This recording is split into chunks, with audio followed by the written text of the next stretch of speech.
Welcome back to espresso. उम्मीद है कि आपकी सुबह अच्छी गुजर रही हमारे साथ। अब मेरा पाकिस्तान सेगमेंट आपको दिखाते हैं जिसमें 1857 की जंग आज़ादी, 1857 से लेकर 1947 तक जो एक सफ़र रहा, इसके अंदर किन मुश्किलात का शिकार रही, कौन से चैलेंजेस दरपेश रहे, इसका अहाता हमारे आज के सेगमेंट में मौजूद है। तो देखते हैं आज का मेरा पाकिस्तान।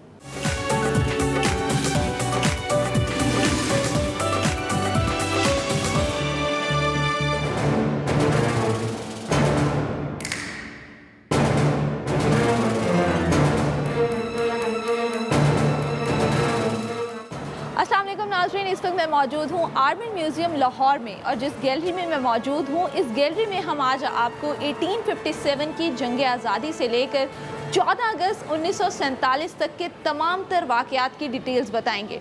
उन तमाम तहरीकों के बारे में भी बताएंगे जिन्होंने पाकिस्तान को वजूद में लाने के लिए बहुत अहम किरदार अदा किया।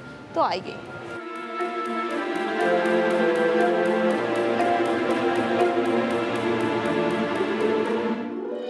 अस्सलाम वालेकुम सर, कैसे हैं आप? वालेकुम अस्सलाम, आप कैसी हैं? मैं ठीक, अल्लाह का शुक्र। नाज़रीन, हमारे साथ मौजूद हैं मौज़म वास्ते साहब जो PhD स्कॉलर हैं पंजाब यूनिवर्सिटी से।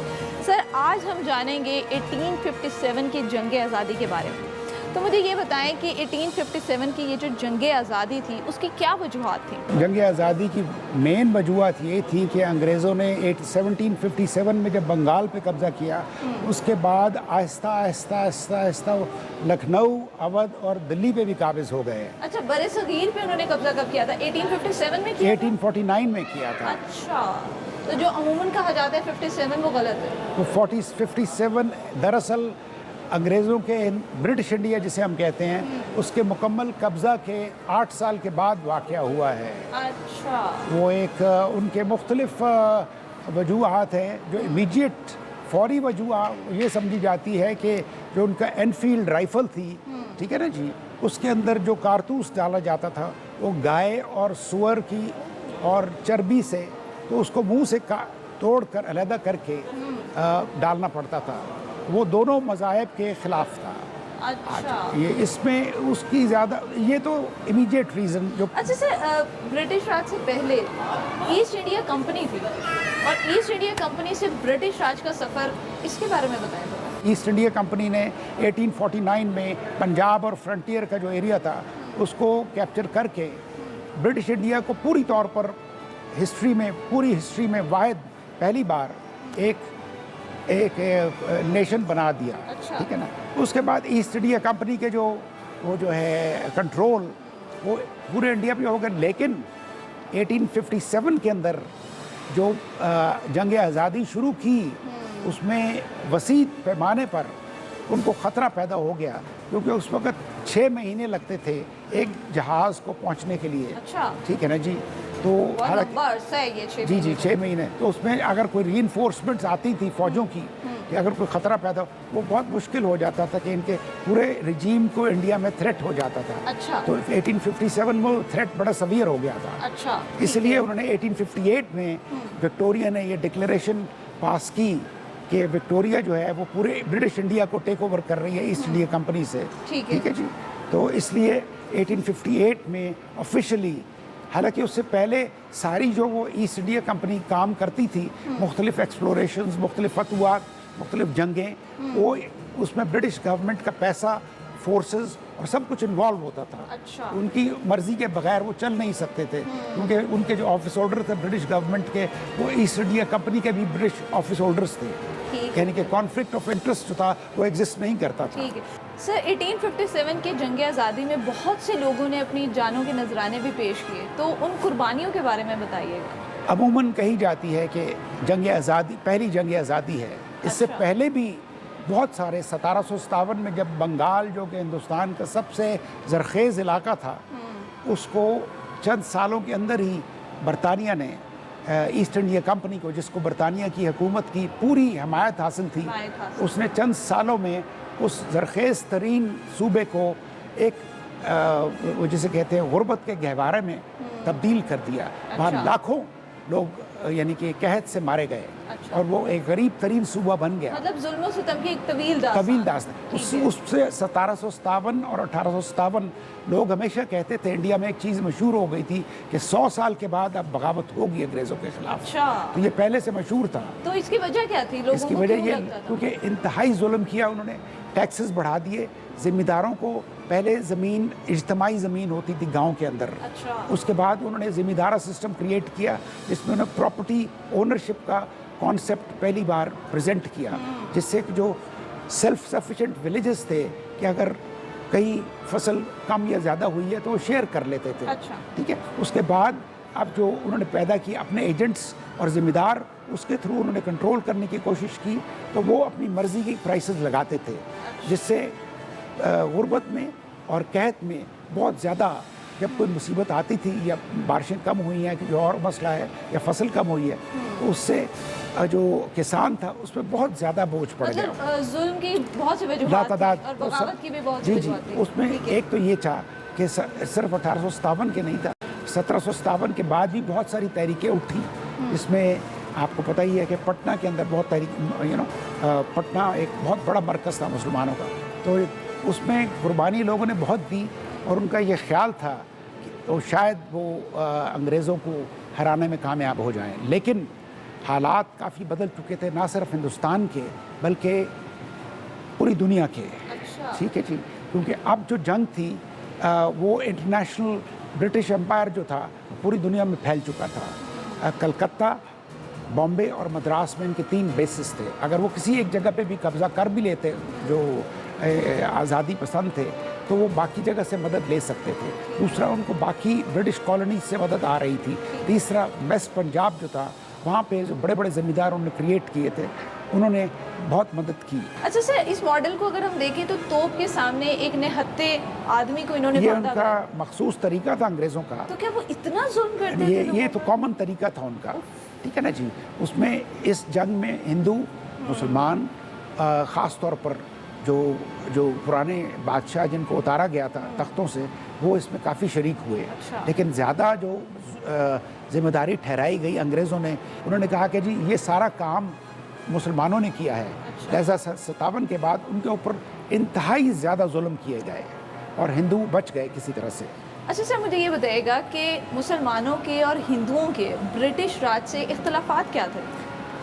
ज़ाहिर है आप किसी दूसरे मुल्क को कॉन्कर करते हैं और उस वास्ट मेजॉरिटी ऑफ पॉपुलेशन को उनसे इख्तियारात छीन लेते हैं, उनके पैसे के इख्तियारात, उनके हुकूमत के इख्तियारात, उनकी आज़ादी के इख्तियारात।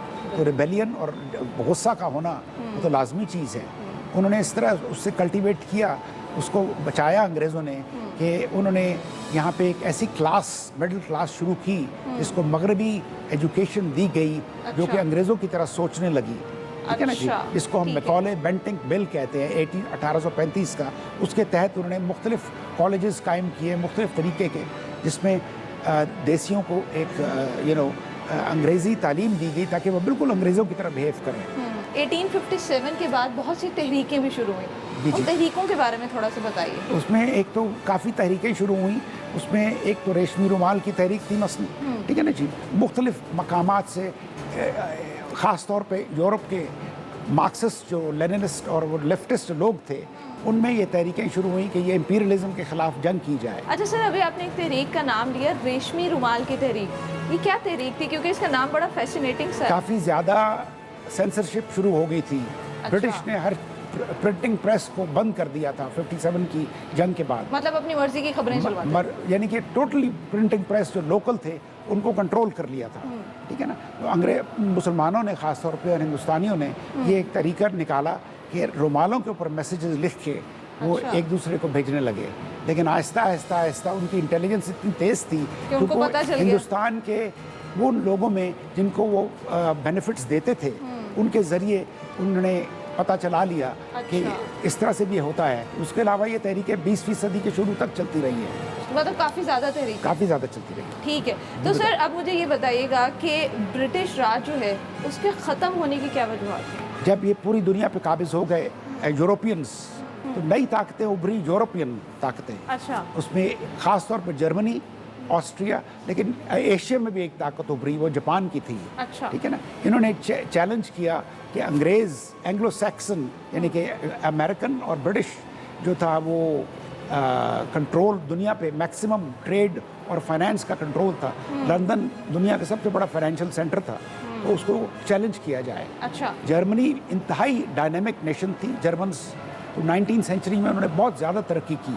इसी तरह से जापान को बुरी तरह से शिकस्त हुई 1853 में। उन्होंने फैसला किया कि हम अंग्रेज़ों की यानी कि यूरोपियंस की नकल करके हम जल्दी से तरक्की करेंगे। पूरी दुनिया में जब वो कंट्रोल हासिल कर चुके नॉन वाइट रेसेस पे, तो जर्मनी ने उनको चैलेंज किया यूरोप के अंदर, जर्मनी और ऑस्ट्रिया ने। अब ये यूरोपियन जंग थी, अच्छा। ठीक है, जिससे अंग्रेज़ कमज़ोर हो गए। के बाद वर्ल्ड वॉर वन, ठीक है। उसके अलावा साथ ही साथ जापान भी था, लेकिन वो वर्ल्ड वॉर वन में शामिल नहीं था इस तरह से, ठीक है, अंग्रेज़ों के खिलाफ। अच्छा, ब्रिटिश कमज़ोर हो चुके थे। ब्रिटिश कमज़ोर। उसके बाद सेकेंड वर्ल्ड वॉर शुरू हुई, तो ब्रिटिश तकरीबन टोटली ख़त्म हो गए इंटरनेशनल पावर के तौर पे। उनको 3 चीज़ों ने बचाया।